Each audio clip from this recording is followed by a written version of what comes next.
Mataji for joining this mid-morning session and giving you a beautiful association. Hare Krishna.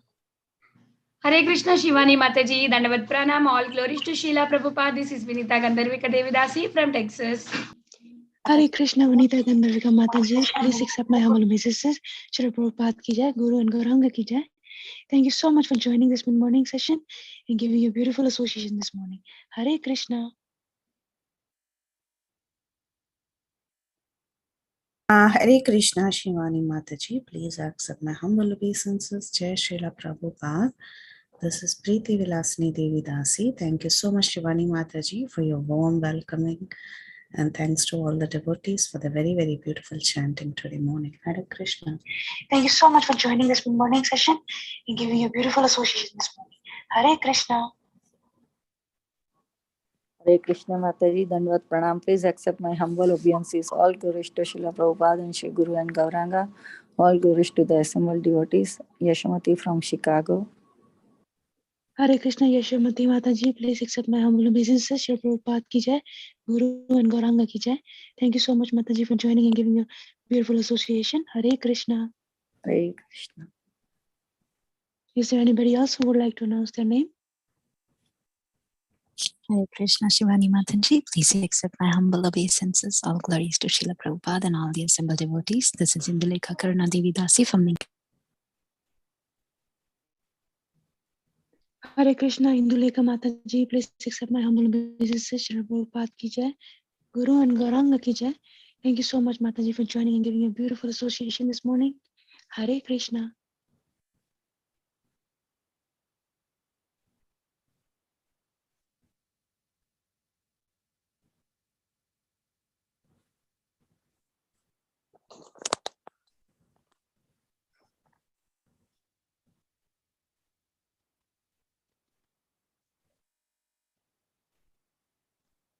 Hare Krishna, Hare Krishna, dear devotees. I welcome you all once again to Bhakti Sangha Japa conference call for this mid-morning session. Today we are very fortunate to have a beautiful association of Her Grace Kirtida Sundari Mataji. Mataji will be enlightening us on Sri Chaitanya Bhagavat Adi Khanda 2.128. Hare Krishna, Kirtida Sundari Mataji. Please accept my humble obeisances. Thank you so much for giving your valuable time and beautiful association this morning. Shri Prabhupada ki jai, Guru and Gauranga ki jai. Please take over the class, Mataji. Hare Krishna.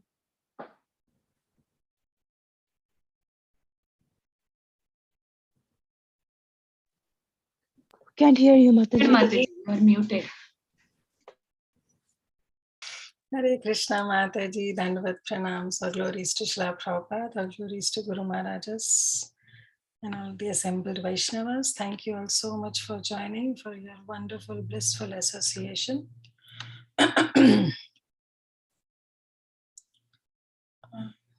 Should we start? Yes, Mataji. Okay. Okay, so let's offer our prayers.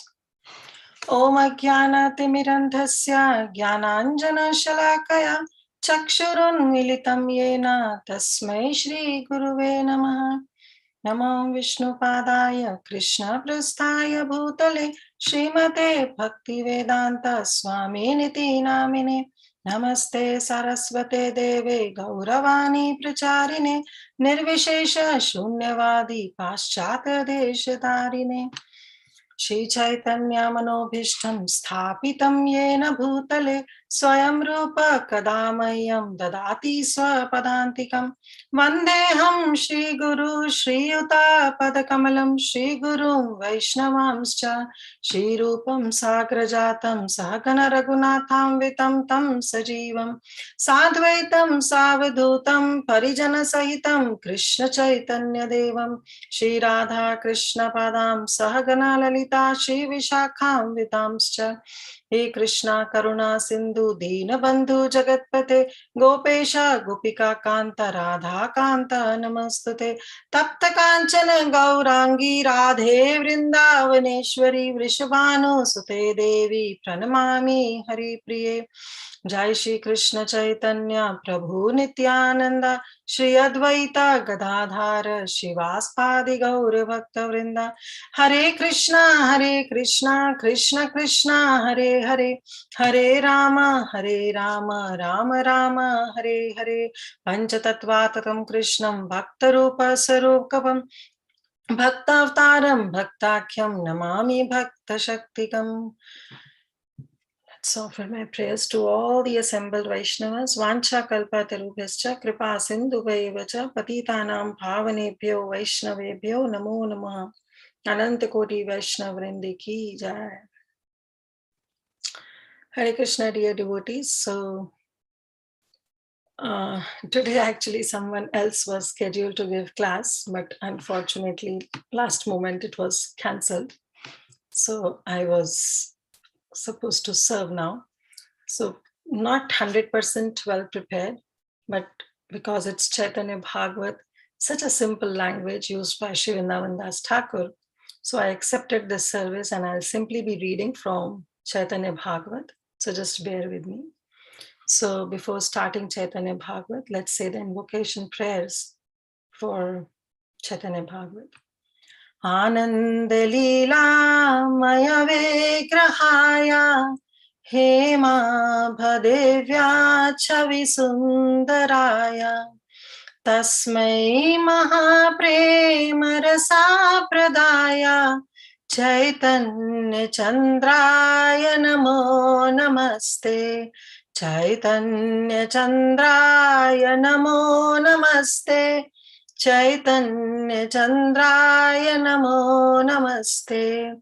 Ajanulambita bhujau kanakavadhatau Sankirtanai kapitarau kamalayatakshau Vishwambharau dvijavarau yuga dharma palau Vande jagat priyakarau karunavatarau Jayati Jayati Deva Krishna Chaitanya Chandra Jayati Jayati Kirti Stasya Nitya Pavitra Jayati Jayati Bhritya Stasya Vishveshvamurte Jayati Jayati Nityam Tasya Sarva Priyanam.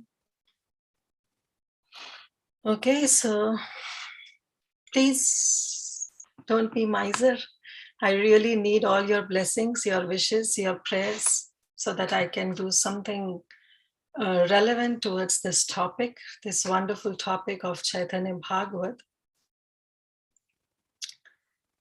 So we are in the section where Vrindavan Das Thakur is describing the condition of all the Navadi Vasis. So what he's saying is that they were very scholarly, very, very learned, very, very wealthy. So that means Mother Saraswati, Mother Lakshmi have bestowed all their blessings on all the Navadvip Vasis. But with all this came pride. They were very proud of their positions. They were proud of their scholarly knowledge. They were proud of their wealth. And so because of that pride, what happens when we become proud is we don't rise up in bhakti, we fall in bhakti. And that's what was happening, all the Navadvip Vasis. They were devoid of devotion for Krishna and Balaram. They were devoid of any kind of devotional service. They were engaged in demigod worship, like worship of Mother Durga, Chandi, and that too, not asking for high devotional service, but asking for more mundane materialistic enjoyment, paraphernalia. So that's what they were worshipping for. So their condition was very, very pathetic. And among all those, there were a group of devotees who were very, very sad seeing this situation of other Navadvip Vasis, because they were very devoted towards Krishna and Balaram.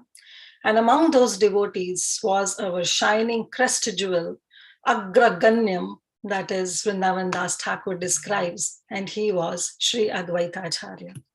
So we went through that how Advaita Acharya, he prayed to Lord Krishna, he prayed to his Narsimha Shaligram Shila with Tulasi water and Tulasi Manjaris, with Ganga water and Tulsi Manjaris.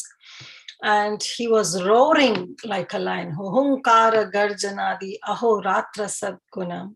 So this way he was roaring and he was calling upon Lord Shri Krishna to bestow, to come, to descend in this material world and bestow his blessings on all these fallen souls.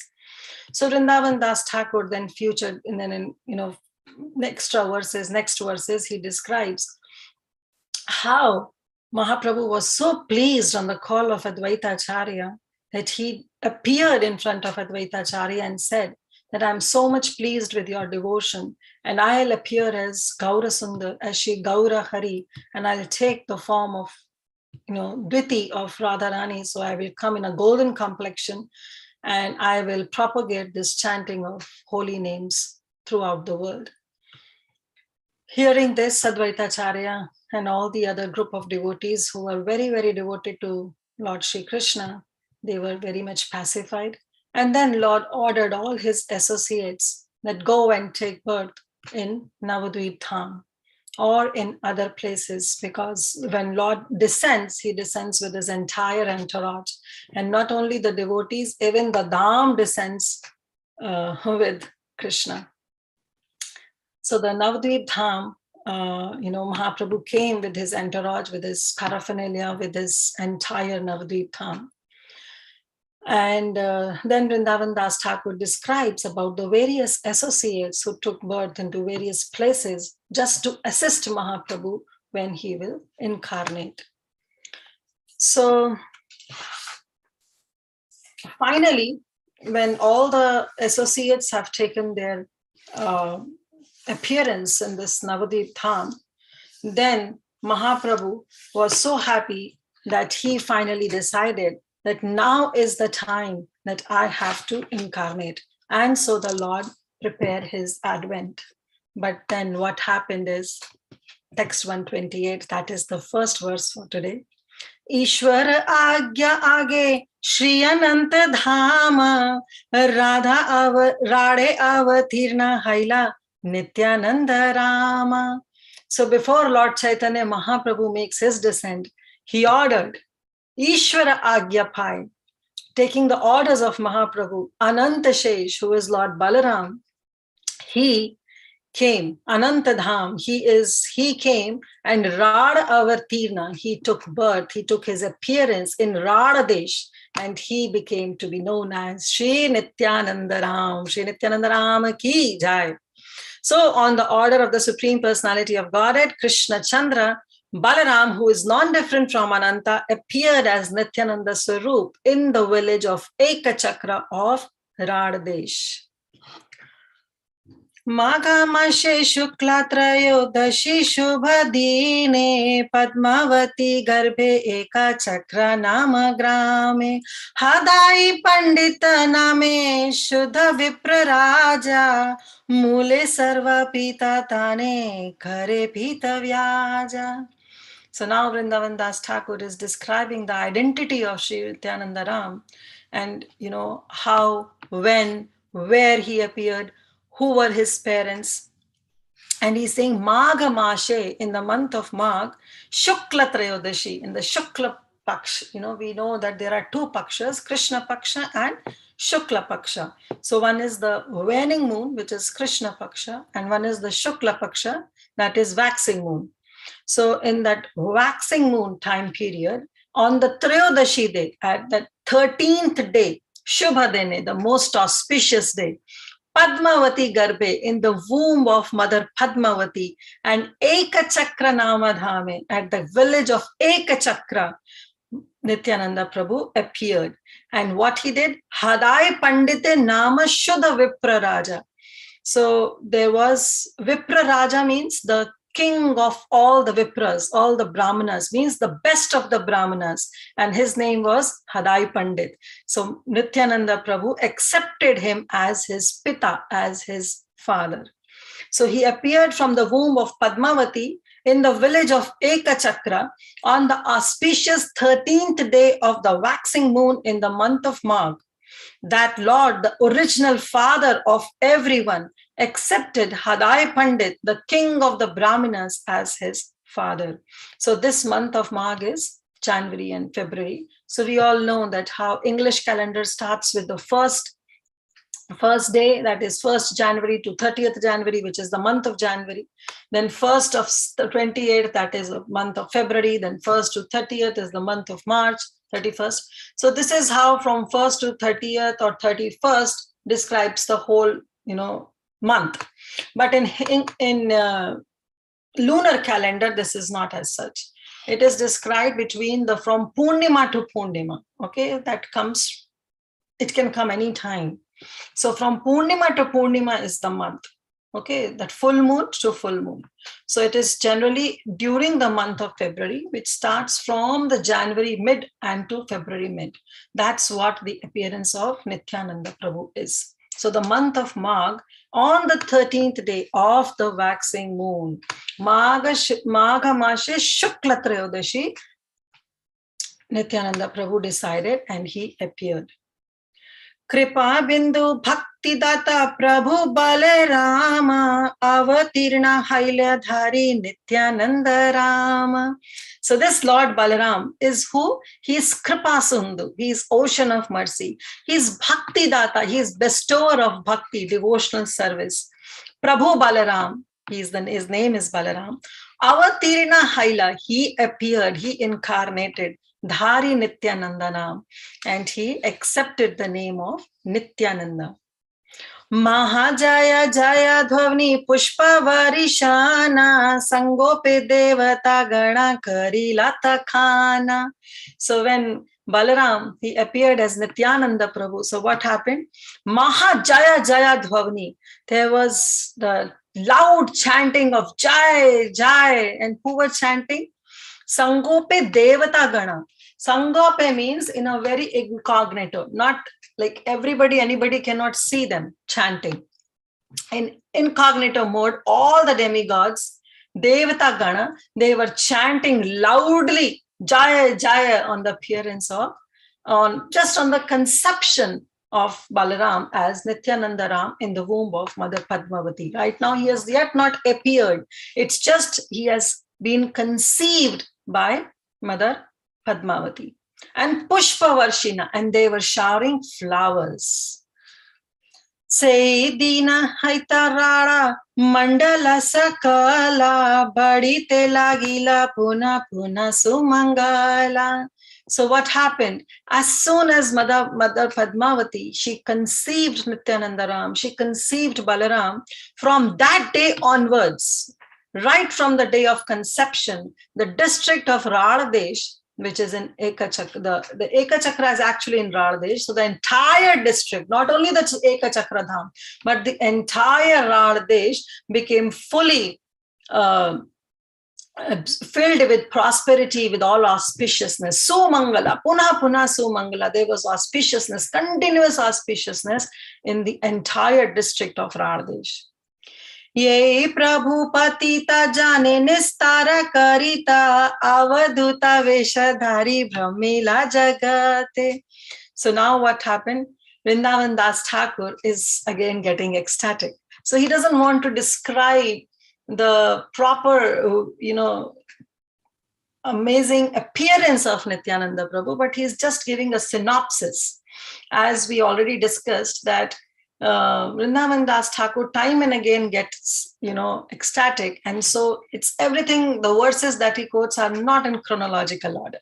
So, he'll just sometimes give synopsis, then he'll come back to the same subject matter, then give details, and then come back to his own synopsis. So this is how, the whole flow of Chaitanya Bhagavata is.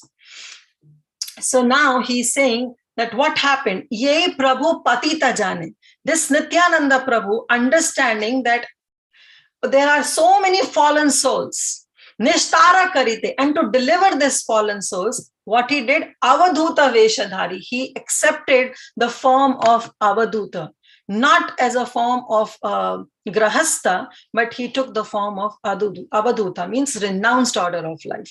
And Brahmila Jagate, and he started wandering in different places throughout the world. For what? For Patita Jane Nistara Haite, for delivering the fallen souls. He traveled throughout the world. Nityananda Avatendur. Vasuda Prana Vallabha Janavi Jivatapatihi Krishna Prema Pradap Prabhu Padmavati Suta Shriman Satchinandana Purvaja Bhavon Majjagatrata Rakta Gaura Kalevara. That Nityananda Prabhu, who's Avadut, he just came to give Krishna Prema Pradayate. Right? He came for that. And he accepted the dress of a sannyasi like a mendicant. And he roamed around the entire world to deliver these fallen souls.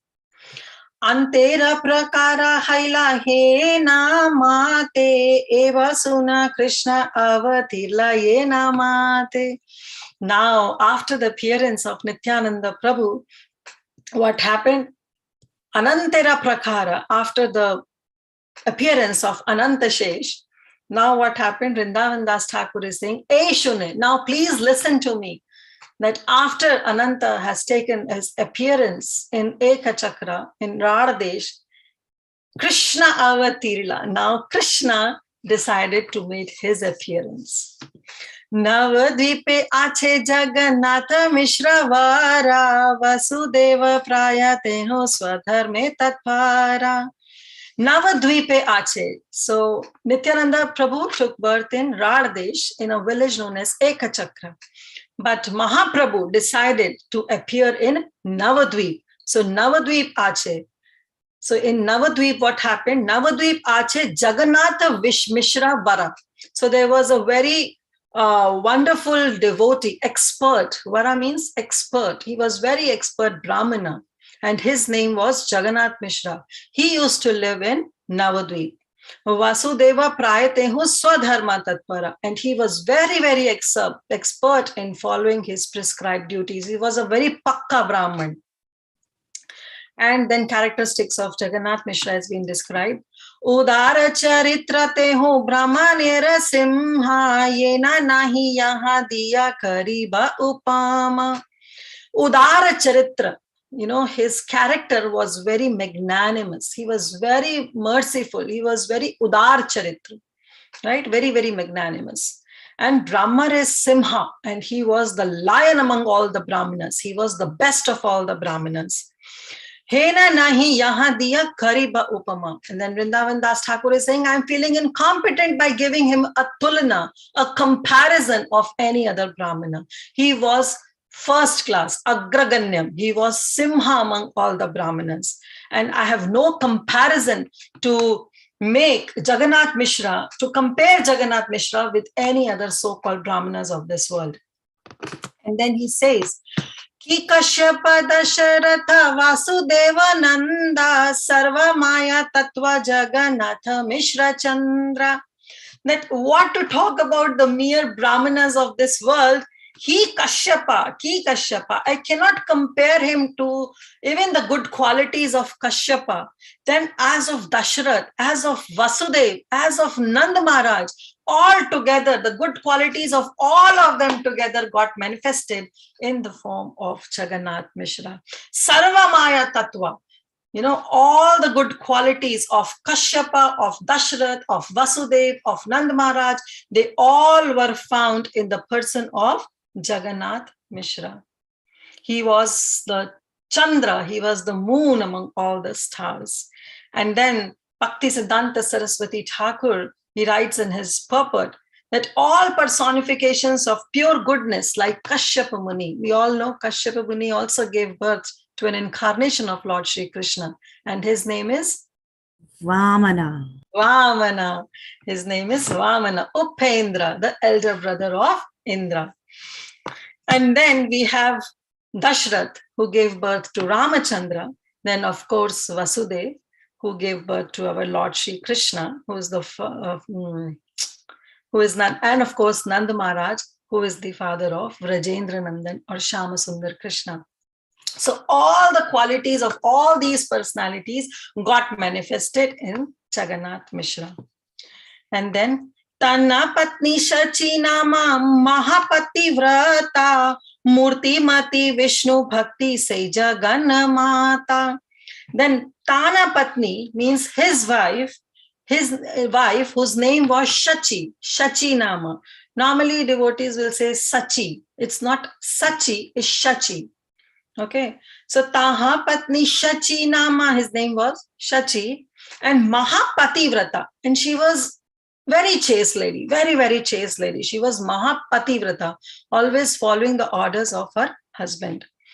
Murti Mati Vishnu Bhakti, and she was also the Murti, she was the embodiment of Vishnu Bhakti, of devotion to Lord Shri Krishna, to Lord Shri Vishnu, and Sei Jagannatha, and she was the universal mother, she was the mother of the entire universe. That's what Vrindavan Das Thakur describes. Bahutara Kanyara Haila Tiro Bhava Saba Eka Putra Vishwarupa Mahabhaga. Now Vrindavan Das Thakur is describing that how Mother Shachi and Jagannath Mishra, they had 8 daughters. But unfortunately, by the will of the providence, all these 8 daughters died. Just as soon as they'll take birth, they'll go back to their abode, they will expire, they will die. But then what happened? Sabha Eka Putra. But then what happened? Vishwarupa Mahabhaga. Vishwarup, he took his appearance. So Lord in the form of Vishwarup, who is also the manifestation, you can say the partial manifestation of Lord Balaram, he took birth from the womb of Mother Shachi, and he appeared in the house of Mother Shachi and Jagannath Mishra.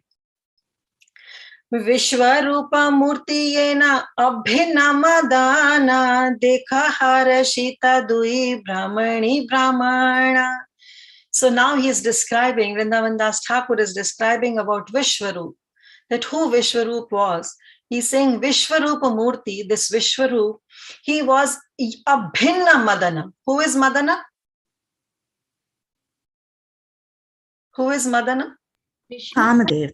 Cupid. Yes, Cupid. Madana is Cupid. That's why our Shama Sundar Krishna is known as Madan Mohan, who enchants Cupid. And our dear most Srimati Radharani is known as Madana Mohana Mohini, who enchants the enchanter of Cupid. Right? So this Vishwarup, he was Abhinna Madana. He was non-different from Cupid. Means he was so attractive as Cupid himself. Dekhi Harshita Dui, and seeing him, both Brahmana and Brahmini, means Mother Shachi and Jagannath Mishra, they both were very, very happy, jubilant after seeing their beautiful son Vishwarupa, because they have already lost their 8 daughters, and now having Vishwarupa, they were very, very happy. Janma haite Vishwarupa haila virakti sheisa vaishakala shastrera haila spruti. So Janma Haite, as soon as Vishwarupa was born, he was Haila Virakti. He was in a very renounced form. He was very detached the time he took birth. Sai Saba Shakala Shastre, and all the essence of all the Shastras was very much realized by him. So from very childhood, he realized the essence or the purport or the realizations of all the Shastras. He was very much known to all those things, right from the birth, right from the time of his birth. And then what happened? Vishnu Bhakti Shunya Haila Sakala Samsara Prathame Kalite Haile Bhavishya Achara. And at that time, the entire world was Vishnu Bhakti Shunya. There was zero devotion towards Lord Shri Vishnu. The entire world, Sakala Samsara, the entire world was devoid of Vishnu Bhakti. Prathama Kalite, so we all know when Mahaprabhu came, it was the Pratham Kal of Kali Yuga. So we know Kali Yuga, all the yugas have their different periods, their different time periods. So right now the Pratham Kal is going on, the first few years of Kali Yuga is going on, right? So he's saying Prathama Kale, in Kali Yuga start only, the symptoms of the future Kali Yuga were displayed. So that was the position in Navadvip. The people were full of pride, anger, greed, lust, and they were devoid of devotion of Lord Shri Krishna. So in the beginning of the Kali only, the future symptoms of Kali Yuga, which were yet to manifest, manifested in the beginning part of Kali Yuga. That was the condition of Navadvip. It was terrible. Then what happened? What happens when dharma decreases and adharma rises? Then our Lord Shri Krishna, he incarnates, right? Dharma tiro bhava khaile prabhu avatare bhakta sabha dukha paye janiya antare tabe mahaprabhu gaura chandra avatirla sachi Jagannath dehe haila adhisthana.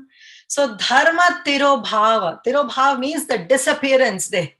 Like we celebrate the Tirobhav Tithis of our great acharyas, which is actually non-different from the Avirbhav Tithi of the great acharyas, because it's ill who sees that Vaishnavas dies, because they never die. They live in the holy name, propagating the holy name for the welfare of all the people.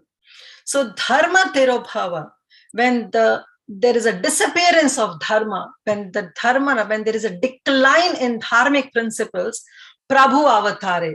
Prabhu, he took his avatar. Bhakta Sabha Dukkha Pai. And then what he saw, that Bhakta Sabha, all his devotees are in intense pain, in intense distress.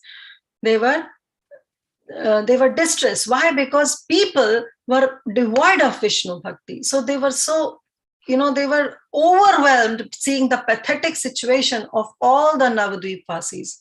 And seeing the pathetic situation, the devotees were overwhelmed, and seeing the position of devotees, Mahaprabhu got overwhelmed. And Mahaprabhu said that I want to remove the distress of all my bhaktas. And Jani Antare, and from his heart he understood that all my bhakta gana are very, very unhappy. Tabe Mahaprabhu Gaurachandra. Then Mahaprabhu, Gaurachandra Bhagavan. So now Vrindavan Das Thakur is saying that this Gaurachandra is Bhagavan. He's saying that he is not a saint as people of this age knows him, but he is Swayam Bhagavan. That Bhagavan came as Gaurachandra. And Adhishthan, he took shelter. He appeared in the house of Mother Shachi and Jagannath Mishra, in the bodies of Jagannath Mishra and Shachi Mata. And as soon as Shachi Mata conceived Mahaprabhu, just the conception, Jaya Jaya Dhvani Haila Ananta Vadane Swapna Praya Jagannath Mishra Shachi Sune. So as soon as Shachi Mata conceived Mahaprabhu, Jaya Jaya Dhvani Haila, there was Sri Anantadev, he started chanting Jaya Jaya, loudly roaring, he chanted Jaya Jaya. And Swapna Praya Jagannath Mishra Shachi Sune. So Jagannath Mishra and Mother Shachi, they heard this sound of Jaya Jaya, and they were thinking as if it was a dream for them. It was just a dream for them, that they thought that they were hearing this sound of Jaya Jaya, because Anantadev himself was shouting. Mahatejo Murti Manta Haila Dui Jane Tathapi Halakhi Tena Pare Anya Jane. So what happened? Mahatejo, that extensive brilliance, that spiritual effulgence was there, Dui Jane, on both Mother Shachi and Jagannath Mishra. Why? Because the Supreme Lord himself has taken shelter in the bodies of Mother Shachi and Jagannath. So definitely, just by the conception of Mahaprabhu, their bodies and they both emerged brilliant. They were effulgent. They become effulgence. And with spiritual effulgence, it was not some material effulgence, it was spiritual effulgence, which common people could not perceive.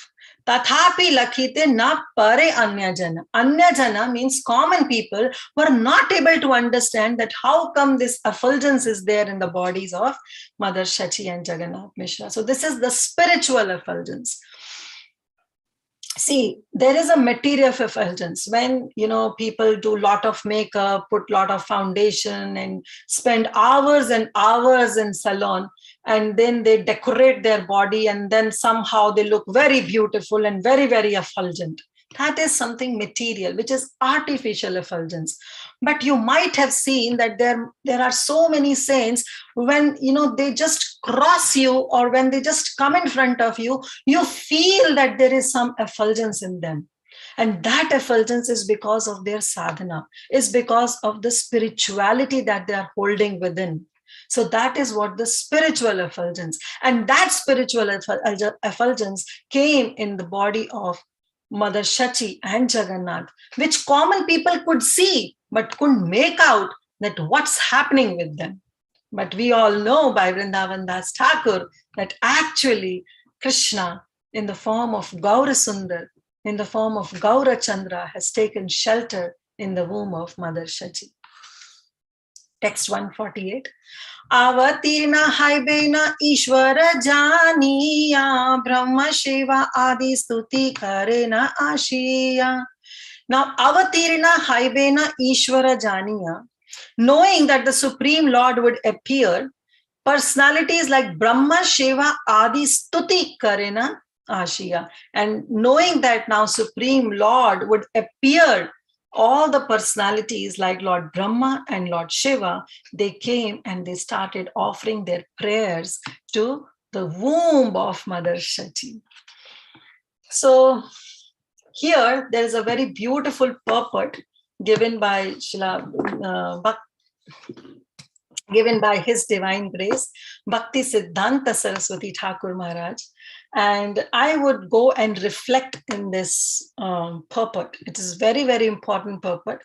What actually Prabhupada is quoting in this purport is just the translation of two most important verses from Srimad-Bhagavatam. And these verses actually establishes the point of Mahaprabhu taking his Bhagavan Lord Shri Krishna coming as Chaitanya Mahaprabhu. So it's establishing this point. So this is the three verses. We all know these three verses. At least the first verse we all know. That is 11.5.32. Krishna Varnam Tusha Krishna Sango Pangastra Parshadam Yagnai Sankirtana Prayer Yajanti Sumedhasha. So how Mahaprabhu, who is Mahaprabhu? This is the verse. So this actually, we'll go a little deep in this. So these three verses, Srimad-Bhagavatam, Canto 11, chapter number 5, verse 32, 33, 34. These verses were spoken by Navayogendras, and one of the Navayogendra, whose name was Karbhajana Muni.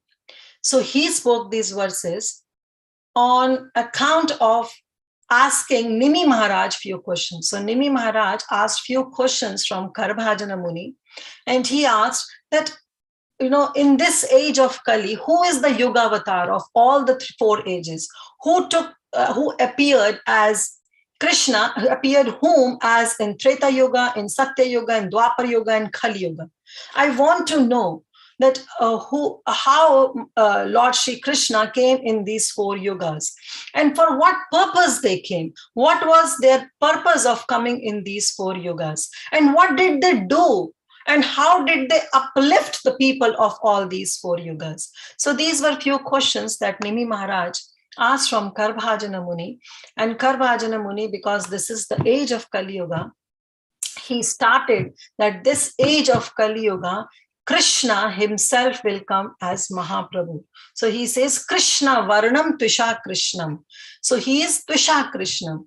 He is Krishna Varnam. So Krishna Varnam means that he will be chanting continuously the name of Krishna. That is Varnam. Varnaniti, like Varnan Karna, Gana, right? That is the meaning of Varnam. So he will be continuously chanting the name of Krishna. The personality who will appear in this Kali Yuga, he will continuously chant the name of Krishna. And then Krishna Varnam. Krishna Varnam also means that he is the caliber. Varnam also means the caliber of Krishna. So he is non-different from Krishna. He is not less than Krishna, but he is Krishna himself. Who can be compared to Krishna? Nobody else. It's Krishna himself who can be compared from Krishna, right? So he is Atulya, right? So he is Krishna Varnam, but he is Tvisha Krishnam. Tvisha means his complexion, his body. That will be a Krishnam. Here Krishna means dark. So he will be not dark, he will be a Krishna, means he will be yellow, golden. Sango Pangastra Parshadam. Then what will be his astra? Will be his Parshadam, his associates. He will come along with his associates. And what will he do? Yagnai Kirtanai Prayar. And he will establish the Yuga Dharma, that is Sankirtan movement. Yajanti hi Sumedasha. Yajanti means worship. And who will worship him? Only Sumedasha. Medasha means intelligent people. And Sumedamisha means who was very, very intelligent. Sumedasha, intelligent people will worship this personality. Krishna Varanam Tusha Krishnam Sangopangastra Parshadam Yagnai Sankirtana Prayar Yajantihi Sumedasha. And then he describes, Karbhajana Muni continues, he wants to describe further that who this personality is. Who this personality is and what will be his qualities when he will appear in this dark age of Kali. So I'll share my screen so that you can get to the verse. It's very, very important. Hope you all can see. Yeah. So this is Srimad-Bhagavatam, Canto 11, chapter number 5, verse number 33. The verse we quoted before was 32, right? But now it is verse number 33.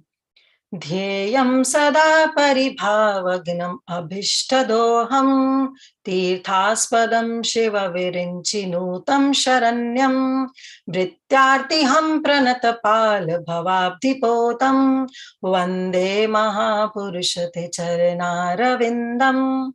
So Karbhajana Muni, he's telling to Nimi Maharaj, he is quoting this verse that tells the 7 qualities. Right, he's quoting the 7 qualities of Chaitanya Mahaprabhu. So what phrases he is using? First phrase is Paribhava Gnanam. So Paribhava, what is the meaning of Pari? Pari means to go around. Like we say Parikrama, right? So means we go around a certain place. We circumambulate Tulsi Maharani, we circumambulate temple, the deities. So Pari means to go around. And Bhava, Paribhava, Bhava we all know is to become. Like we say, normally those who must have watched Mahabharata, at least from there you must know it says Chiranjeevi Bhava, Vijay Bhava, right? So Bhava means to become. So this entire samsara is known as Bhava Sagar. We become ant, we become a reptile, we become a snake, we become an aquatic, we become animal, we become human, this is Bhava Sagara. This is an ocean of to become, means to take shelter of the womb of 8,400,000 species. So, and this is the meaning of Bhava. So Pari means to go around and Bhava means this repeated cycle of birth and death. Gnam means to destroy. Those who are done their Bhakti Shastri, they know that one of the characteristics of pure devotional service is Klesha Agni, right? People normally say it's Klesha Agni. It's not Klesha Agni. Devotional service doesn't give fire to all the Kleshas, but rather it's Klesha Gni. Gni means to destroy. Pure devotional service, one of the characteristics of pure devotional service is Klesha Gni, means it destroys all the kleshas, all the conflicts, all the distress that is there in the heart of the devotees. So Paribhava Gnam. Right, so I know you all can see the words, so just stick to the words, keep seeing this verse, only then we will be able to understand. Because Karbhajana Muni is describing the qualities of Mahaprabhu. He is describing the qualities of a personality who is Krishna Varna Tvisha Krishnam, who is caliber of Krishna but has taken the birth not in the form of blackish like Krishna, but a Krishna in a golden form. and whom will be worshipped, Yajanti Sumedasha, who will be worshipped by all the intelligent class, super intelligent class of people. So naturally this verse is important, and moreover it is quoted by Bhakti Siddhanta Saraswati Thakur. So Paribhavagnam, right? This is Paribhavagnam. Means, what does it mean? That one who takes shelter of Shri Chaitanya Mahaprabhu, then Chaitanya Mahaprabhu will destroy the repeated coming around, repeated birth and death, repeated cycle of birth and death of all those devotees. So he would destroy, right? He would destroy. The Pari means to go around, Bhava means to become. So when we go around, right from Patalok to Satyalok, when we go around in this cycle of birth and death, that destroys, that our repeated cycle of this birth and death is being destroyed by Mahaprabhu, one who takes shelter of him. Next characteristics he describes, Abhishta Doham. What is the meaning of Doham? Doham means to bestow, to give. Dena, right? Doham, to give. And Abhishta, Ishta means desire. And Abhishta means complete desire, right? Abhi means complete. So Chaitanya Mahaprabhu, he is Abhishta Doham. He completely, truly blesses the conditioned souls with the true desire that they have in their heart. And what is the true desire that a conditioned soul should have? It's not that they have, but should have. What should they have is the pure devotional service of the Supreme Lord. That's what should be the pure desire, the complete desire, the ultimate desire in the heart of all the souls. But right now, because we are so much conditioned that we don't desire to go home back to Godhead. Rather, we are happy being in this prison house, being these prisoners, being a prisoner. We are very, very happy. Why? Because we are getting all the facilities. So why we need Krishna? We don't need Krishna. And sometimes when some provoking situation comes, then, oh, Krishna, this dehe, this doho, we keep on going on with our own list.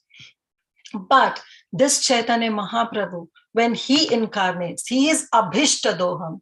He doesn't give all those material desires, but he completely, he bestows the ultimate desire that a living entity should have. And that is pure devotional service unto Lord Shri Krishna. Then the third is Tirthaspadam. Tirtha, we all know, is a holy place, right? We all know Tirtha. So Tirtha means a place of pilgrimage. But Tirtha also means pure devotees, right? Tirtha also means pure devotees. How do we know that Tirtha also means? Because we know Tirtha. Tirtha as a place of pilgrimage, we all know. But how does Tirtha means pure devotees is Bhavat Vidha Bhagavat Tirtha Bhuta Swayam Vibho Tirthi Kurvanti Tirthani Swantastena Gadabhrita. Yudhishthira Maharaj now is telling to Vidur Maharaj, Vidura, when he came, then Yudhishthira Maharaj is saying, Tirthi Kurvanti Tirthani, that my Lord, devotees like yourself, they are non-different from holy places. Why? Because wherever you go, you carry this place of pilgrimage within you. Why? Because what is there in the pilgrimage? In pilgrimage is Krishna or is Krishna Katha.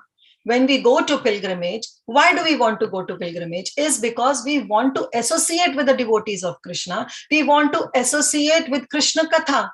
And these pure devotees, they carry Krishna within their heart. They carry Krishna Katha in their mouth. And therefore, they are turning all the places into the place of pilgrimage. Therefore, Tirtha also refers to pure devotees. So that, reconciles this point.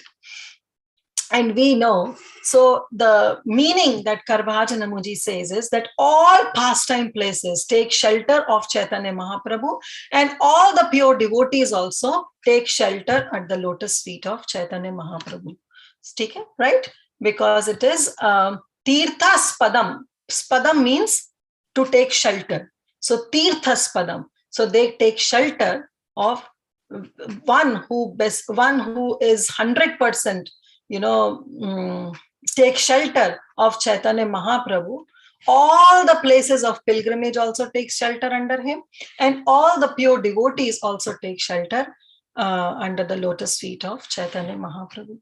So we know the example that how when Chaitanya Mahaprabhu, he desired to go to Vrindavan, and Nityananda Prabhu said, yes, turn right and you will reach to Vrindavan. And he said, okay. And then finally, he came to Prayag. And then he said, where actually there was Ganga and Yamuna. And then as soon as he saw, oh, this is my Yamuna. This is Yamuna. And at that time, Mahaprabhu saw Advaita Acharya. And he said, oh, Advaita, how come you are here? So he said, how come you are in Vrindavan? So Advaita Acharya said, oh, maybe, no, this is not Vrindavan. This is Shantipur. He said, no, Nityananda told me that this is Vrindavan. How can you say that this is Shantipur? Then Advaita Acharya said, well, I am the resident of this place. I know in and out of this place. I stayed here for so long. So I know that this is Shantipur. So Mahaprabhu, you are in Shantipur. And then Chaitanya Mahaprabhu looked at Nityananda Prabhu, and Nityananda Prabhu knew that Mahaprabhu is furious now because he tricked.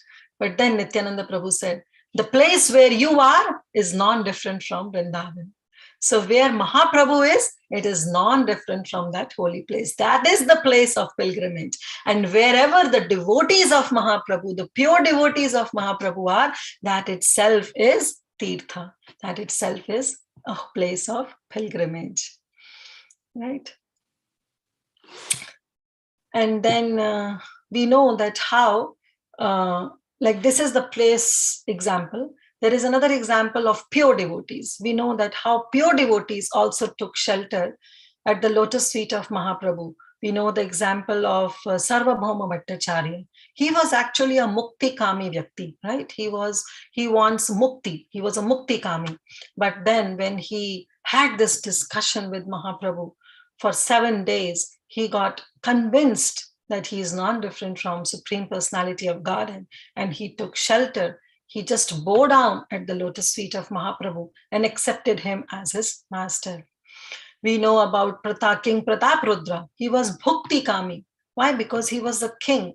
But he also understood the position of Mahaprabhu and finally took shelter of Chaitanya Mahaprabhu. Then we know Prakashananda Saraswati, who was in Varanasi when Mahaprabhu went.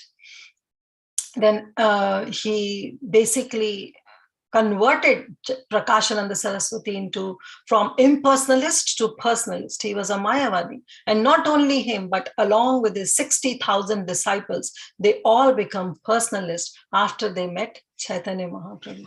So this is the potency of Mahaprabhu that, Karbhajana Muni is saying, and all our acharyas are explaining.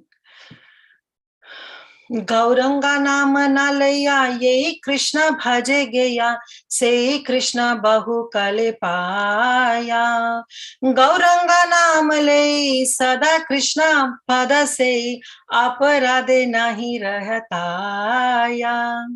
So our Narottam Das Thakur is saying that if someone, Gauranga namale, if someone endeavors to worship Lord Shri Krishna, ye Krishna bhaje geya, then if someone endeavors to worship Krishna and regularly chanting Krishna's name, but without chanting the name of Gauranga, then what happened? Say Krishna bahu kale paya.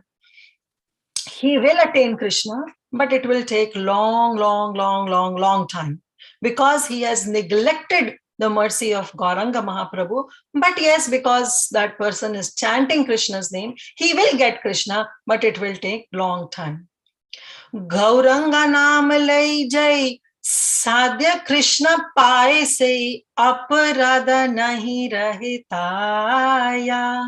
But if someone takes shelter of Gauranga Mahaprabhu, then he will very soon, immediately, ashu, he will very immediately, ashu, or you can say achirana. Chirkal is long time. Achir is immediately. He will achieve Krishna very soon. Why? Aparadha nahi rahitaya. Because Mahaprabhu's name doesn't accept any offenses. We all know. Gaur Naam, Gaur Dham, Gaur Rupa Gun, Aparade Mane Nahi Tare Re Pun. Because Gaur Naam, the name of Gauranga, the Dham of Gauranga, the Rup and Guna, the qualities of Gauranga, they don't accept as any aparad. All these Dham, Krishna Dham, Krishna Naam, there are many offenses that can be committed. Before chanting of the holy name, we recite those 10 offenses in chanting the holy name of the Lord. Bahu janma kare yadi shravana kirtana tabutana paya Krishna pade premadhana. Krishnadas Kaviraj Goswami says that Bahu janma yadi kare Krishna sevana. If you continuously chant for many births, but if you are infested with offenses, then you will not get the ultimate goal of chanting, which is Krishna Prem.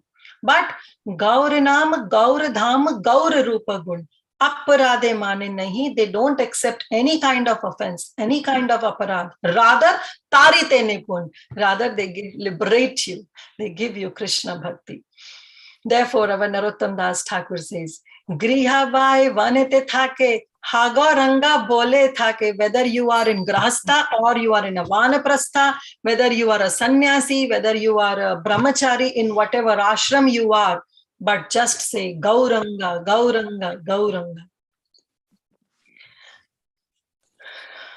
Kaho Gauranga, Laho Gauranga, Kaho Gaurangera Naam Re, Jai Jana Gauranga Bhaje, Shehoya Amar Pran Re, Shehoya Nitai Pran Re. Therefore, we should always take shelter of Mahaprabhu. So this was the third Tirthaspadam. Next comes the fourth, which is Shiva Virinchi Nutam. Nutam means, what is the meaning of Nutam? Nutam means to take shelter, right? Exclusive shelter, to bow down, Naman Karna, right? That is the meaning of Nutam. And Sharanyam, we'll take the whole phrase together. Shiva Virinchi Nutam Sharanyam. So this is what the verse also says. When text 148 we read, Avatirna haibana Ishvara janiya Brahma Shiva Adi Stuti Karena Ashiya. So Shiva, who is Lord Shiva, Virinchi, who is Lord Brahma, Nutam, they bow down, Sharanyam, and they take exclusive shelter of Chaitanya Mahaprabhu. So Karbhajana Muni is now telling to Nimi Maharaj that not only mere mortal souls, or not only the devotees, but even the personalities like Lord Shiva, like Lord Brahma, they also bow down and take exclusive shelter of Sri Chaitanya Mahaprabhu. So we all know that in Rama Leela, also Lord Shiva came. Can anyone tell? Lord Shiva in Rama Leela, who he was? Hanumanji? Hanuman. Yes, so he came as Lord Hanuman. Then in Krishna Leela, he comes as Dhameshwar Mahadev. He protects all the dhams as Gopeshwar Mahadev, as Kameshwar Mahadev. So as Dhameshwar Mahadev, he comes and take part in Krishna Leela. And then in Chaitanya Leela, Lord Shiva came as Advaitacharya. Advaitacharya. Right. So Lord Shiva came as Advaitacharya. So this is how even Lord Shiva, he is such an exalted personality. He also bow down, Nutam Sharanyam, he also bow down and takes shelter of that Supreme Lord who is Krishna Varnam Tusha Krishnam, and he takes shelter of that personality. Right? And not only Lord Shiva, but Virinchi. Virinchi, we all know, is Lord Brahma. And how Lord Brahma came? Lord Brahma in Chaitanya Leela came as? Srivas Thakur. No, he came Haridas Thakur. Haridas. Haridas Thakur. Sorry, Mark. Yeah, he came as Srila Haridas Thakur, where he was representing himself as Namacharya. Mahaprabhu told that this Haridas Thakur is Namacharya. Why? Because he was continuously chanting the holy name. And not only himself, but whomsoever he'll come across, he'll tell them to chant the holy names of Lord Shri Krishna. And we all know that how Lakshahira came, the prostitute who was sent by Nawab Hussain Shah to blaspheme, to put down Haridas Thakur. Lakshahira also came, but when she heard the pure chanting from the mouth of Haridas Thakur, she also became devotee. And Haridas Thakur told her, Nirantra naam lokara tulsi sevana achirata pavetabe Krishna racharana. So what he said, Nirantar naam lo, keep on chanting the holy name of the Supreme Lord, and tulsi sevana, and do tulsi worship. And achirat, Chirat, we all discussed, it's a long time period. Achirat means very quickly, Pave, Krishna Racharana. You will be sheltered at the lotus feet of Lord Shri Krishna. So this was the fourth. The fifth adjective phrase that was used is Bhrityarthi Ham. So Bhritya, we all know, Bhritya means servant, right? Bhritya means servant. And Arti, we know, distress. Right? In Bhagavad Gita also Krishna says 4 kinds of people come to me. Arti, Artharti, those who are desirer of wealth and those who are distressed. An example is given of Gajendra. So Arti means distress and Bhritya means servant. And Ham, this is not Aham. Okay? This is not Aham, but this is Ham. Ham against means destroy.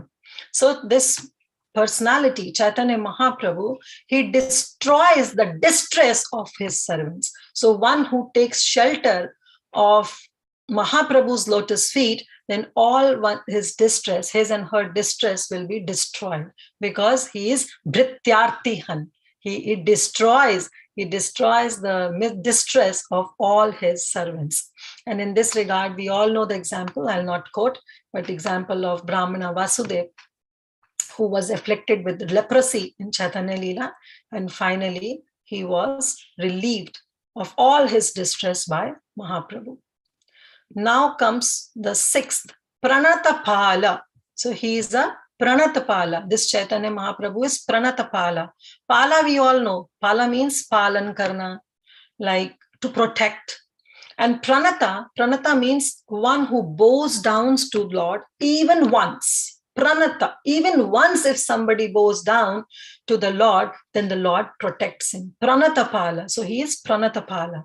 And we all know the famous verse from Ramayana, Sakradeva prapannoya stavasmi iti yachate abhayam sarvada tasmai dadati etad vratam mama, where Lord Ramachandra says, when Sugriva came, all the monkeys said, no, how can you say that Sugriva is innocent? He cannot be, right?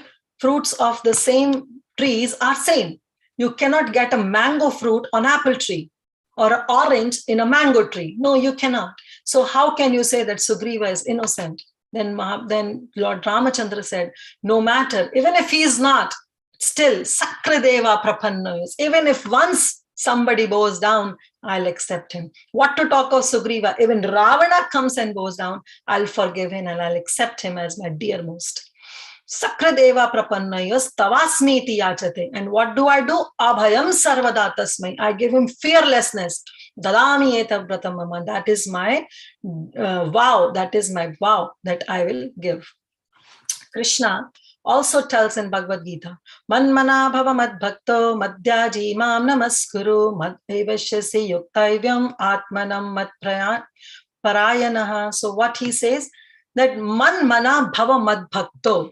Even Krishna says that you have to be absorbed, always engage your mind in me. Well, if you cannot do that, manmana bhava mad bhakto, if you cannot do that, madhyaji, then you just become my devotee. Oh, I cannot become, it is so much to become your devotee, Krishna. Then Krishna says, Mam namaskuru, at least bow down in front of me. So offer obeisances to me, and then you will be completely absorbed in me. Why? Because I will take care of all your distresses, and then you will surely become to me. And this is how important it is to bow down. Pranata palan. Even if once we bow down to Krishna, Krishna counts it. All the Shat Goswamis, we all know the examples that how they bow down. They would count that how much times they have bowed down. Sankhya Purvaka Nam Gana Natibhi Kalavasani Kritau Nidrahara Vihara Kadi Vijitau Chatyanta Dinau Chayo Radha Krishna Gunasmritir Madhurimanandena Sammohitau Vande Rupa Sanatanau Raghu Yugaushi Jiva Gopalakau. Sankhya Purvak, by counting, Nam Gana Natibhi, they will chant, they will sing Krishna's name, and Natibhi, they will bow down. So Sankhya Purvak, they will count how many times they have bowed down, how many times they have chanted their rounds. They will keep a count of everything. Our dear Raghunath Das Goswami, when he was on the banks of Radha Kund, it has been explained that he used to bow down 1,000 times to the deities of Krishna and 2,000 times to the Vaishnavas. So how important it is that we have to bow down. And Sakradeva Prapannayas. And even if once we bow down, then he will take care of us. He is Pranatapala. He will take care of he will protect us, whosoever bow down, even once. He will take care. So whenever we go to temple, whenever we visit any holy places, we should make it a point that we should bow down. We should not be lazy. Even how many ever times we are entering the temple, while entering and while exiting, we should make it a point that we bow down. We offer our obeisances. We should offer even the curtains are closed, still we should offer obeisances because dear most Srila Prabhupada is present there. Right? So it is very, very important that as soon as we enter the temple hall, we should pay obeisances. And as soon as we exit, we should pay obeisances. How many ever times, maybe if some work we have to go out and again we have to come back, again make it a point, offer obeisances. It is so important to bow down in front of Lord Shri Krishna. So he's Pranatapala. Why? Because one who bow downs will rise in bhakti. Right? You bow down and you will rise in bhakti. In this regard, I was remembering that how important the example is being given in Chaitanya Charitamrita about Gopinath Patnaik, when he was about to be hanged on the orders of the son of King Prataprudra, that Badajana. And we all know the story. I'll not go the pastime, I'll not repeat it. But the point is that Gopinath Patnaik at that time, he was misusing the money, right? But when he got this death sentence, he was about to hang, Gopinath Patnaik surrendered himself. And in his mind, only Manas, he bowed down to Chaitanya Mahaprabhu. And immediately, as soon as in his mind he bowed down, immediately one servant of King Prataprudra came and he told the son of King Prataprudra that, wait, King Prataprudra said that, his death sentence is to be cancelled. He's not supposed to give this punishment. Rather, his salary should be increased 3 times because maybe his salary is not enough. And that's why, he got into all these scrupulous activities. That's why he got into all this. But so if we increase his salary 3 times, then probably, he'll be a good person.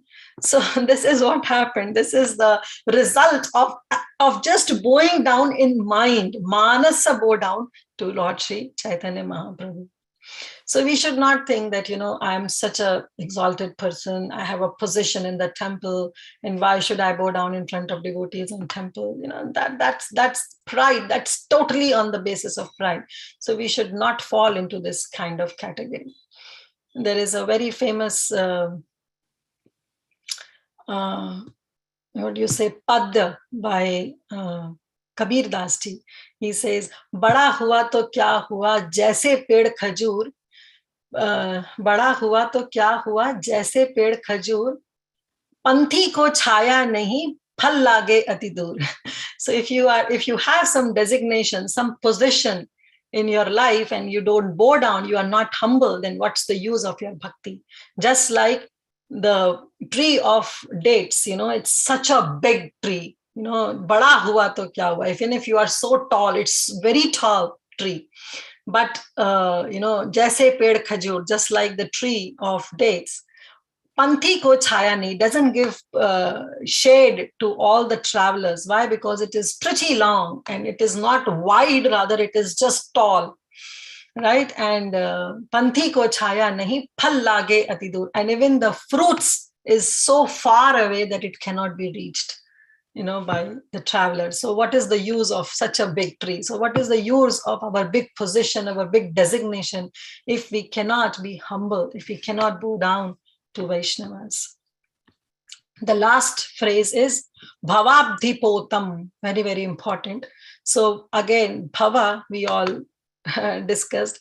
Bhava means this cycle of repeated birth and death. And abdi means ocean. So bhavabdhi, and he is in this entire ocean of birth and death. This Mahaprabhu is potam, is boat. So the lotus feet of Sri Chaitanya Mahaprabhu, one who takes shelter of that lotus feet is a boat. It becomes a boat to cross over this entire ocean of repeated birth and death. So how important this is.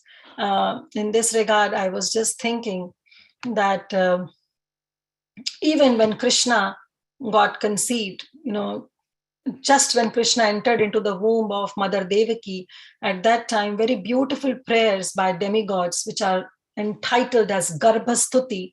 It is being described in that also.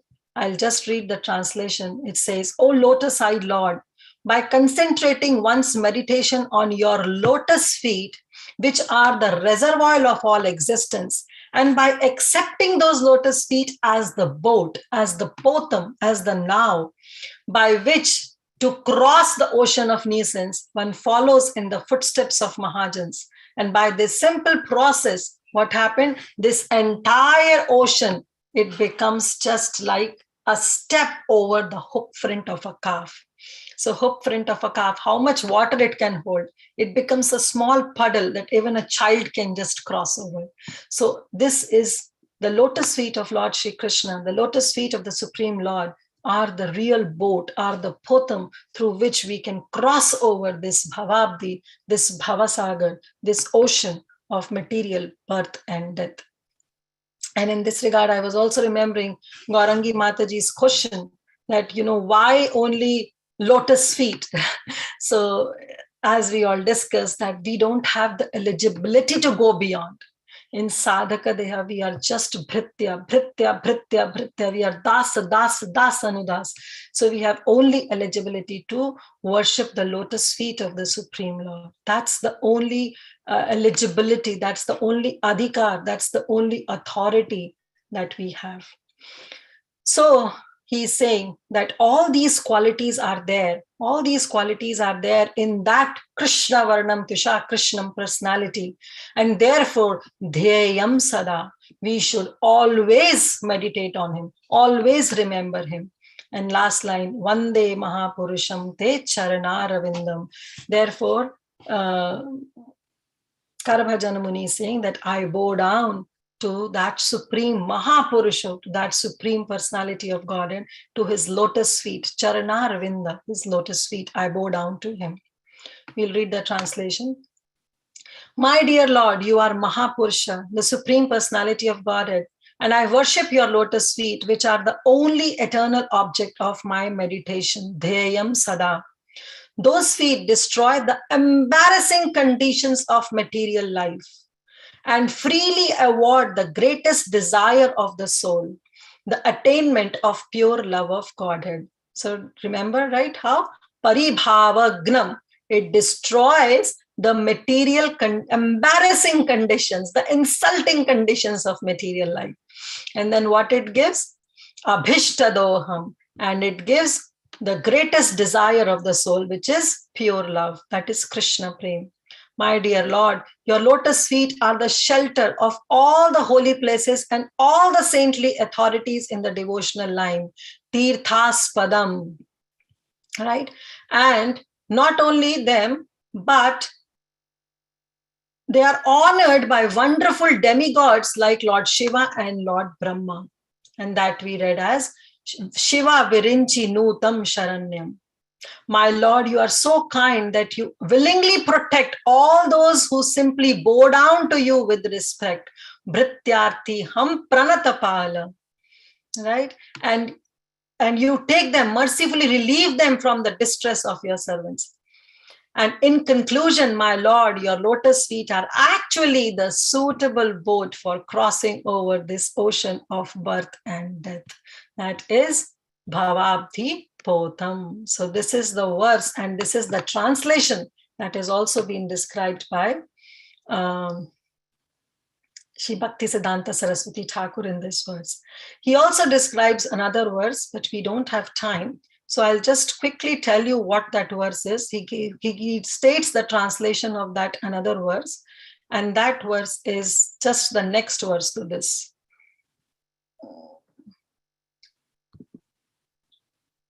Yeah, this is Tyaktva sudushtajasuripshita rajalakshmin dharmishta aryavachasayad agada aranyam mayamrigam daitaipshtam anavadhatad vande mahapurusha techaranarvindam. So this is also a very classic verse. I'll just take 5 minutes and then we'll wrap up. So this verse is describing the three personalities, describing Chaitanya Mahaprabhu by Vishwanath Chakravarti Thakur, as Krishna by, I think so. Yeah, Vishwanath Chakravarti Thakur only. I'm forgetting. 1 minute. Yeah, Vishwanath Chakravarti Thakur describes this verse. Yeah, Jiva Goswami. Jiva Goswami represents this verse as the verse glorifying Lord Shri Krishna, and our original commentator of Srimad-Bhagavatam, that is Sridhar Swami, describes this verse as the glorification of Ramachandra. So we'll quickly go through Tyaktva. Tyaktva means to give away. Sudustajya. Dustajya means to give up, which is very difficult to give. And Sudustajya means extremely difficult to give. So something which is extremely difficult to give have been given up by a personality. Surepshita, and that thing which is very difficult to give up is actually desirable by the demigods, by the suras. Ipshita means very, very desirable. And what is that thing? Raja Lakshmi, the royal throne and royal wealth. And what is that? If we go for Sridhar Swami, it is Lord Ramachandra. How Ramachandra very simply gave up, which is very, very difficult to give, and which is utmost desire by the suras, by the demigods. He gave up the throne of Ayodhya. And why he gave up? Dharmishtha, just to establish Dharma. He gave up that throne. And on the account of Arya Vachasa, on the account of the Vacha, the talk, the speech of his father, of his superior. Arya means superior. Yad agad aranyam. And after, just to establish Dharma and to honor the speech of his superior, Yad agad aranyam. Agad means he went. He went to aranyam. Aranyam means forest. Maya Mrigam. And then what happened? The illusionary deer. Mrigam means animal. Mrigam means deer. The illusionary Maya, illusory animal came. And Daita Ipshitam. Daita means his beloved. His beloved Ipshitam. His beloved desire to have that deer. So Anvadhad. And to fulfill the desire of his beloved, Lord Ramachandra ran. Hither and thither, he was running from this corner of the forest to that corner just to catch that deer. So Vande Mahapurusha te Charanaravindam. I bow down to that Supreme Lord Ramachandra. This is the commentary by Srila Sridhar Goswami. Now, our Jiva Goswami says, well, this can be interpreted to Lord Shri Krishna also. How? Tyaktva sudustajya surepshita raja Lakshmi. Lord Shri Krishna also gave up, which is very, very difficult to give, which is desirable by all the demigods, by all the suras. And what is that? Raja Lakshmi, the city of Mathura, which was so opulent at that time, right? So, which was very difficult, but our Lord Shri Krishna simply gave up that city of Mathura. And for what? Dharmishtha, to establish Dharma. And which Dharma? Prema Dharma, because he knows that all Rajvasis are drowning in the pool, in the ecstasy of prem. So he wants to establish that prema dharma. So therefore, he just immediately gave up the city of Mathura. Arya Vachasa, on account of his talk of his superiors. Why? Because when Krishna appeared in prison house, he appeared in the four-handed form. But because Mother Devaki and Vasudev said that no, if somebody sees you in this four-handed form, then Kamsa will immediately come to know that yes, you are the personality who is destined to kill him. So he'll immediately come and he'll kill you. So we don't want, so please take your two-handed form. So he said, on Arya Vachasa, on the desire of my superiors, I took that two-handed form and I left that Mathura to establish that Prema Dharma. Yad Agad Aranyam, and immediately went to Aranyam, the forest of Vrindavan. And there, Maya Mrigam Daita Ipshtisam Annadavan. And that time I was Maya Mrigam. Maya Mrigam, Maya means illusory, and Mrigam also means animal. So I was acting like an animal there. I was a play toy. I was an animal in the hands of Daita Ipshtim, to my very dear beloved Srimati Radharani. I was a play toy in her hands, and Anvadhad, and I would run in one forest to another, to from a different, all the 12 forests of Vrindavan.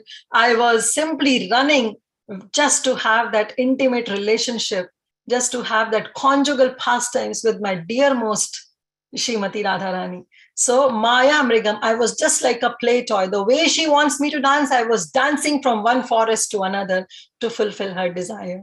Vande Mahapurusham Te Charanarvindam. I bow down to that Supreme Lord Shri Krishna.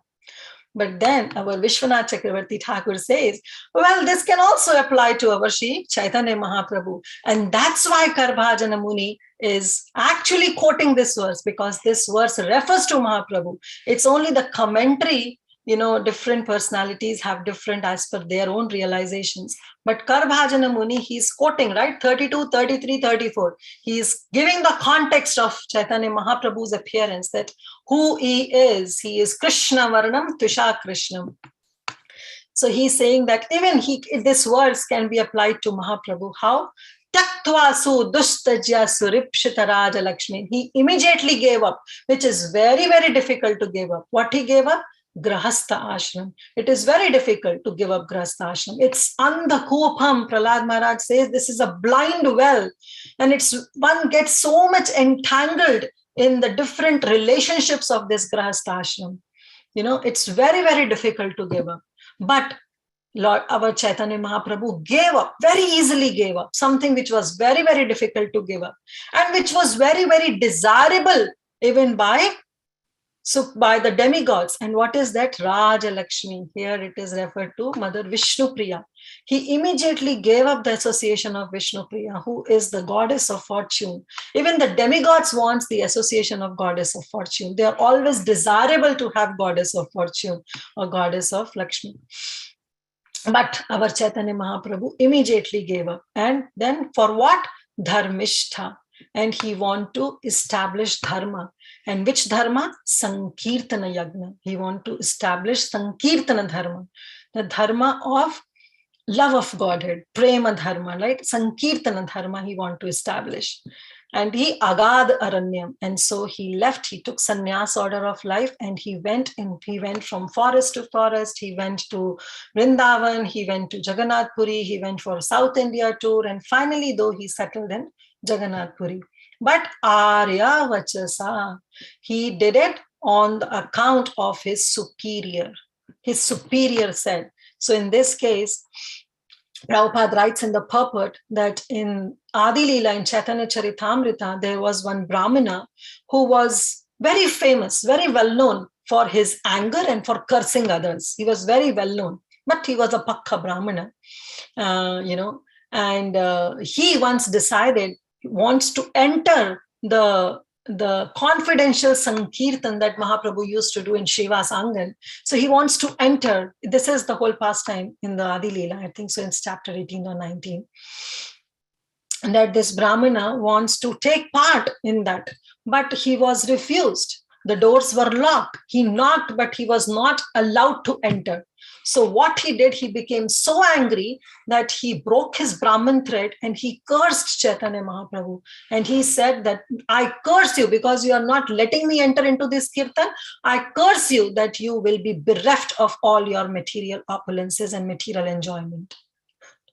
And that's what Mahaprabhu wanted, because he wants to renounce everything. So just, of course, Mahaprabhu's desire was there, but just, externally, he wants to fulfill, he wants to give respect to the curse of that Brahmana. So he accepted. So therefore, our Vishwanath Chakravarti Thakur says, Arya Vachasa, that on the Vachan, on the curse of that Brahmana, Mahaprabhu accepted this, and he gave up and he accepted this renounced order of life and Agad Aranyam, and he roamed from forest to forest.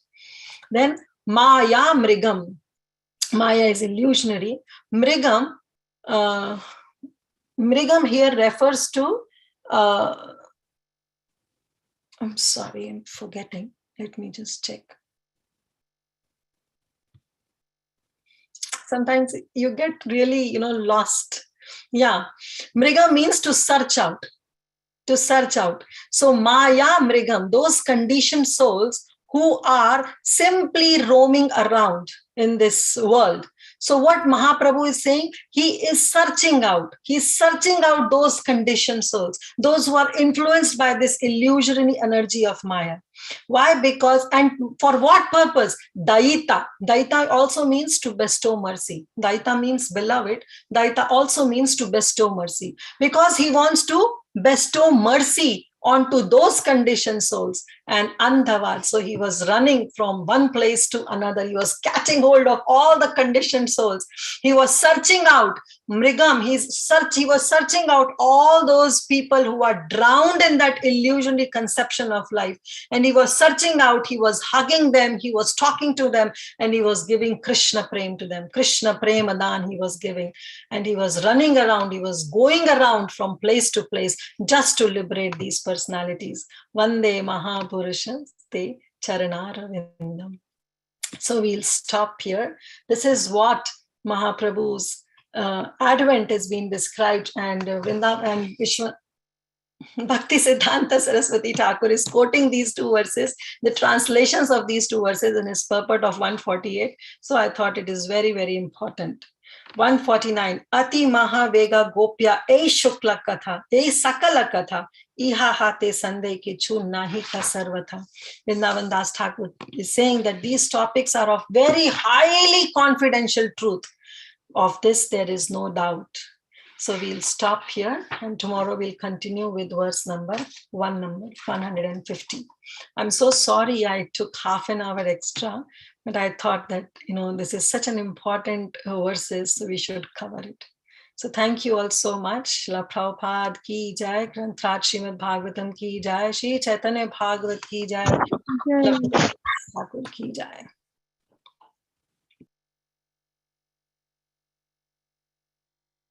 Okay, let's see if you have quick questions or comments, or we can end up immediately, no worries. Hare Krishna, Kriti Sundari Mataji, please accept my humble obeisances. Thank you so much for a very, very beautiful and nectaring class today. You spoke about the Navadi Vasis, how they got pride and they fell in their bhakti. That teaches us how one should always be humble in one's bhakti if we want to progress in the bhakti. You also talked about Lord, when Lord comes, and he always, whenever he takes birth, he always brings everybody, his entourage with him. He never comes alone. Then you beautifully described how when Nityananda, who's Balram, took birth to Padmavati Mataji, everybody was happy. And he took birth in Raddesh, Ekachakra, sorry. I really liked when you explained if one chants the Krishna name, but without Gaur Mahaprabhu's shelter, it will take them a lifetime to attain Lord Krishna. But once you take Gaur Mahaprabhu's mercy and you chant the name, because Mahaprabhu is so merciful, they forgive all of our pradhas. It's very then the doubt, there's no doubt that one will attain Lord Krishna. Thank you so much for very, very nectarian class today. Hare Krishna, dear devotees, if you have any questions or realizations, please go ahead. Hare Krishna, Mataji. Yes, thank you so much for class. I have a few questions. Most of them are just for spelling, but one is, as you just mentioned, Lord Chaitanya, yes, he wanted to honor the curse of the Brahmana, but also, he was able to, I would say, easily renounce his grihastha life with Vishnu Priya, right? And so my problem is trying to reconcile the fact that he was able to give her up so easily, but at the same time, I'm sure we know that he has such intense love for her. So how to reconcile this? We know that he is, one of his opulences is for renunciation, but this renunciation, when it comes to his deep love for his beloved, how to reconcile? For higher purpose. To establish the higher purpose, Krishna can do anything. Like a lot of allegations are being thrown on Lord Ramachandra also, that how can he just give up Mother Sita, especially when she was pregnant? And the answer is higher purpose. So for higher purpose, because his coming, his taking avatar, an incarnation in this world, in this material world, was not to enjoy his grasta life with Vishnu Priya, but to establish Yoga Dharma and to experience Radha Bhav. So for higher purpose, he renounced everything. Yeah, actually, I was thinking like that too. So I just needed this confirmation, that when he leaves, whether as Lord Ramachandra or as Lord Chaitanya, it's not a commentary on how he feels about his consort. It's like in English, we have this saying, the lesser of two. Srila Lochan Das Thakur in Chaitanya Mangal, he describes a beautiful conversation between Vishnu Priya and Mahaprabhu before Mahaprabhu took sannyas, one night before. When he informed Mother Vishnu Priya that I'm taking sannyas, there is a beautiful conversation. Really, if you read it, the tears will definitely flow from your eyes. That the conversation went through, and Mahaprabhu was actually seeking permission from Vishnu Priya that please, please, please allow me. I know it will be very difficult for you to survive. It will be very difficult for Mother Shachi because Jagannath Mishra has already left. So he knew that it was very difficult for you all to survive. But please allow me to go through, because this is what for my purpose. This is the purpose for what I come for. So how Vishnu Priya gave her the permission, how Vishnu Priya surrendered to Mahaprabhu, and she asked that, how can I serve you? Then Mahaprabhu said that you can make a deity out of me and you can regularly chant. So this is the whole description being given. It's not that Mahaprabhu was hard-hearted. It was very difficult for him also, but he gave up for the higher purpose. In that description, I was hoping to also hear, yes, I know it will be very difficult for you, but I also wanted to hear, yes, it's going to be so difficult for me too. Yeah. But he did not say like that in that conversation, right? He just asked for the permission. Yeah. He said that if you don't permit me, I cannot take sannyas. So he literally asked for the permission that only and only if you permit, go forward with it. And finally, Vishnu Priya, she agreed. Yeah. Where is the description? This is in Chaitanya Mangal by Lochan Das Thakur. Yes. Yes, I've heard of this conversation. Can I just add something? I was also thinking, if you think about it, how loving must have been Lakshmipriya and of course Sita. So this is like the mother willing to do something for her children, right? Because that's what we are to them both, right? We're their children. So the sacrifices that the parents, Lakshmipriya and Lord Ramachandra and Sita do for the benefit of their children. Right? So this is the true meaning of sacrifice, is what I was just thinking too. So I just had to add that, just came to my mind. Hare Krishna. Yeah, thank you. Thank you.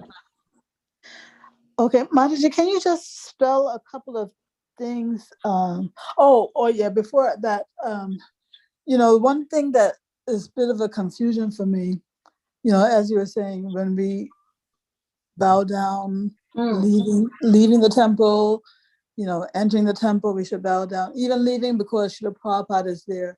So I get mixed kind of information, because I remember I asked one Pujari about this, and he was saying that, when the curtains are closed, we should also consider that, Srila Prabhupada is also like taking rest, so, we don't,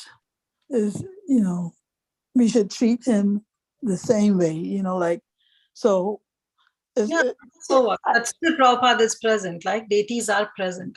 But when curtain is closed in afternoon or in the night time, at that time some devotees, because those who have just see Lord Shri Krishna only in the deity form, they think that, okay, now curtains are closed, so Krishna is not seeing me, so I don't need to bow down. But even if that conception is there, then to them I'm saying that don't have that conception, that at least Prabhupada is there. Even though Prabhupada is also resting, because when we give Shayan to the Supreme Lord, we first give Shayan to Radha and Krishna, to Gaur Nitai, and then we also give Shayan to Paramaguru Prabhupada and to our own spiritual master also. That's the process. All the pujaris, they should know that this is the process. So when we give Shayan, we invite everybody. We invite Radha and Krishna with the mantras. We invite Mahaprabhu, we invite Nityananda, then we invite Prabhupada, and then we invite our own Guru also, and we give them Shayan. But still Prabhupada is there, that Murti is there, because that is not closed. And even if it is closed, still their presence should be acknowledged in the temple all the time. And therefore, whenever you enter, whenever you exit, it's a proper etiquette to bow down. That's what I was telling. Okay, yeah, the idea was that to bow down when they're resting is it's kind of something like a disturbance to them.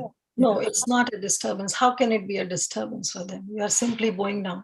Even the pujari, when he bows down, when he gives Shayan and he closes the altar, the pujari should bow down outside the altar, saying that, okay, now they are resting. So he pays his obeisances. So paying obeisances is never a disturbance. Even when my spiritual master used to come, he used to take rest in one of the room. And as soon as the door is closed, we offer the obeisances even to the door. Morning time, we offer the obeisances to the door and then knock the door that Maharaj is awake or not, to check. So paying obeisances is nowhere disturbing. When spiritual master goes in the car, he leaves it, but still we pay obeisances on the road. This is the proper etiquettes. Mm-hmm. Yes. Yeah, the reason why they said disturbance was because now they have to acknowledge you, like that, even though they're resting, now they have to acknowledge you because, anyway. They'll acknowledge in their spirits, When the spiritual master leaves in the car, spiritual master is not there to see you. But for them who consider spiritual master as an ordinary soul or as an ordinary man, but those who consider him as Paramhamsa, for them spiritual master is everywhere. Going down is actually a proper etiquette. Mm-hmm. Okay, and what's the translation for Shayan? For? Shayan? Shayan means giving rest. Sorry, Shayan means giving rest to the deities. Yeah. That is called the Shayan. Oh, okay. Can you just, this is the last thing, just if you could just spell a couple of words for me. Ek Chakra Dham is in the region of what place? I couldn't get the place properly. It's actually Radhesh, but it is Radha. So when you write it in English language, it is Radha. So when you read, those who cannot read Bengali or Sanskrit, they read Radha Desh, which is also equally. Oh, that's it. That's because Bangladesh I heard, but the way you pronounce it, you were saying more Bengali way. Bengali way. It's a Bengali way, Radha Desh actually. Radha Desh. Okay, that was my confusion. My spiritual master is Bengali, so I came to yeah, of course. He pronounced previously as Radha, which he said it's okay, but actually the word is Radha. Yeah, because there's a dot under the D, right? Yeah, there is a dot. Oh, okay. And last one is that you mentioned the name of that prostitute who was trying to disrupt Haridas Thakur's bhajan, right? So what was her name? Lakshahira. Laksha. You remember how to spell her name? Lakshahira. Lakshahira. Lakshha and then Hira. Shira. I'll write it. Yeah, Lakshashira. Lakshahira. Hira. Okay. Hira. Okay. Lakshahira. Okay, Mataji. Thank you so much. Thank you so much. Hare Krishna. Hare Krishna, Mataji. Thank you so much, Mataji. Very, very nice class, and I was very excited that you're covering the birth of both Lord Nityananda and Lord Chaitanya. So thank you so much. I'm very happy about it. And Mataji, I had 2 questions from the class. The class was wonderful. So much involvement you were talking. It was so nice to also get involved in the class. So thank you so much for that. 2 questions, Mataji. The first question was, you were talking about how Shachi Mata, she lost her first 6 daughters. First 8. 8 daughters. 8 daughters. Okay.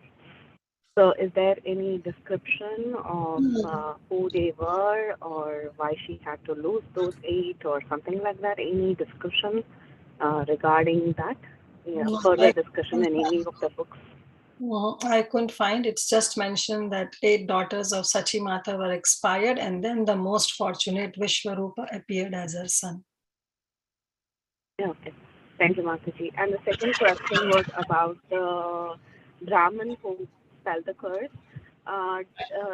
Does Garganodesh Deepika or some of these scriptures mention or relate this Brahmana to someone else in Krishna Leela? No, I don't know. I have no idea. It's just in the 19th chapter. So what's the name of the Brahman? Just mentioned Vipra. It's just mentioned Vipra. One Brahmana. Okay. Just one Brahmana. One Brahmana. And he was very well known, very famous for his giving curse and getting angry. I was just thinking, are they relating it to Daksha or Durva or someone like that? So that's why I asked. Because they give curses, right? So that's fine. Yeah. Anyway, thank you so much, Mataji. It was very, very immersive. It was nice. It was so nice that it was very immersing, and like you could really get into the Leela as you were talking.